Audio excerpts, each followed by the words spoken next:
In the midst of the cold forests of Scotland, a couple is camping and enjoying the tranquility of nature. The girl gives her boyfriend a solid silver dagger as a somewhat mysterious gift. At dawn, they both hear someone opening the tent.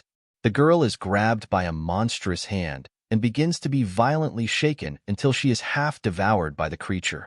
The young man tries to reach for the silver dagger, but also suffers a quick attack. 2 hours before this violent event in northern Wales, a man tries to escape through the dense forest fog from a squad of British soldiers. He takes down some fighters, but is soon overwhelmed by the rest of the squad. Then we discover that this was a skills test. The man is a soldier named Cooper, and according to his superior, his score was excellent. However, he receives a terrible order from the captain, where he must shoot the squad's own dog in cold blood. The young man is perplexed, unable to understand how this could be a test.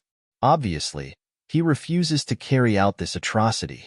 The captain then says that the soldier has failed and shoots the dog's head himself. Cooper becomes furious and attacks the captain, but ends up being immobilized and thrown to the ground. The other soldiers are ordered to replace Soldier Cooper.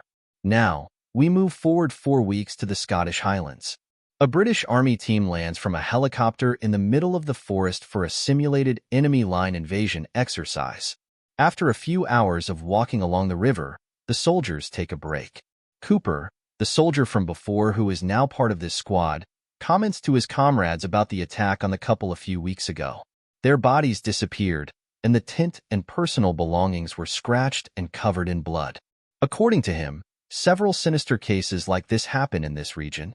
Despite this, the training mission must continue, and the fighters advance further into the forest until nightfall. A new camp is set up so they can rest, illuminated only by the flames of the campfire. While Sergeant Harry tells stories of his most terrible missions, a dead cow is thrown by something and falls on the fire, splattering blood everywhere. The soldiers panic, shooting at the dead animal, but soon calm down with the sergeant's orders. They assess the condition of the animal's body, and it appears that the wounds are bite marks. Despite everyone's concern, the sergeant will not turn on the radio in the middle of the night because of a cow, so he decides they will take turns keeping watch until dawn. At dawn, the sergeant and his team will certainly go to the office, but they will not. The sergeant and his team follow the trail left by the thrown cow. Along the way, they keep finding blood and remains of the animal. In the distance, the team sees a flare in the sky from a member who went ahead for reconnaissance. When they get there, they understand why he signaled for help. There are intestines and pieces of human parts everywhere, and most intriguingly, the weapons and ammunition are intact. Then the captain appears behind the crates, even more out of his mind. Ryan has huge claw marks on his chest, and despite his hatred for him, Cooper still strives to help him. Bruce tries to call for immediate air support on the radio, but he is not getting a signal, and to make matters worse, Ryan's team radio is broken. Apparently, the Special Forces squad of Ryan was there on a secret mission to take down the monster. He was watching the surroundings with his night vision binoculars, suspecting he was being followed. Suddenly, he and his squad were ambushed by the creature.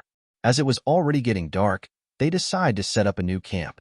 The sergeant says the simulation is over, and now the survival mission is real.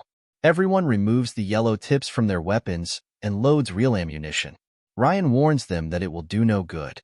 If they want to survive, they must run before the monsters catch up with them and shred their bodies. At that moment, the team hears a terrifying scream echoing through the forest. The sergeant orders them to form lines of 3 to retreat. Part of the team will cover the rear, and the rest will follow the sergeant to the pasture.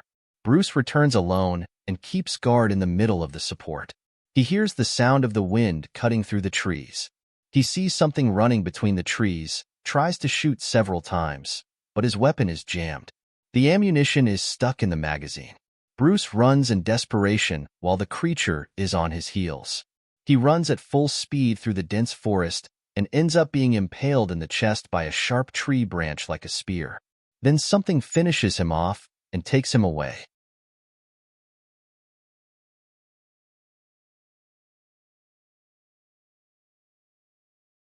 Sergeant Harry is investigating the area alone and realizes there is something around him. When Harry finds the blood spread out, a werewolf leaps at him. He shoots the creature several times and manages to hit it, but is soon struck by the claws of another monster, opening his belly and exposing all his entrails. Cooper appears at the same moment and manages to hit some werewolves. The sergeant screams with the terrible pain of his wound while the soldier does what he can to stop the immense bleeding. They run into the forest. Cooper fires his rifle, trying to scare off the werewolves that are following him. The team regroups and continues to retreat. The soldiers shoot with all the weapons they have. Cooper tries to hit the werewolves, who are extremely fast and silent. The soldiers see the headlight of a vehicle approaching in the distance on the road and realize this would be their only way to escape. One of the soldiers jumps in the middle of the road to stop the vehicle. The soldiers start getting into the woman's car, but when she tries to start the vehicle and leave, the wheel seems to be stuck. The werewolves surround the car from outside and manage to pierce the roof. One of them sticks its horrible arm in, trying to tear pieces off the soldiers. The soldiers fight back, stabbing the monster's arm. The woman finally manages to start the car, and they leave the werewolves behind, at least for now. The woman named Megan says there is only one farm in that valley, and the owners are her friends, so they can go there.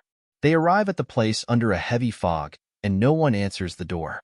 Cooper enters with another soldier to investigate the house, and everything seems normal.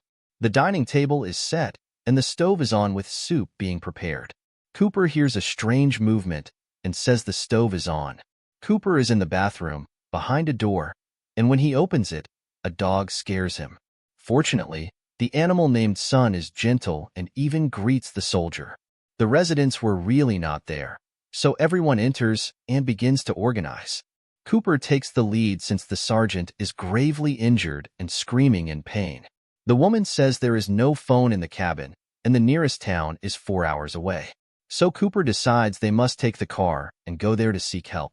He goes out with Spoon to the area where the car was parked, and when they light a flare, they see the vehicle completely destroyed. Werewolves are everywhere. Cooper orders Spoon to stay calm and not shoot. On his signal, the two run into the house, and due to the bullets hitting the car's fuel, it is destroyed. The werewolves try to push the door, sticking their arms through the opening, but with great difficulty, Cooper manages to close it and sticks his gun through the small opening in the door, machine gunning everything outside. The dog violently pulls at the sergeant's bandages. Imagining that Captain Ryan would have already shot the poor fellow, but Soldier Terry vomits on his head in a moment of panic, saving the dog's life. Cooper needs to calm everyone down, especially the captain. He has great leadership skills and orders Terry to boil water in several pots so they have something to drink. They put wood in the windows and cabinets blocking the doors.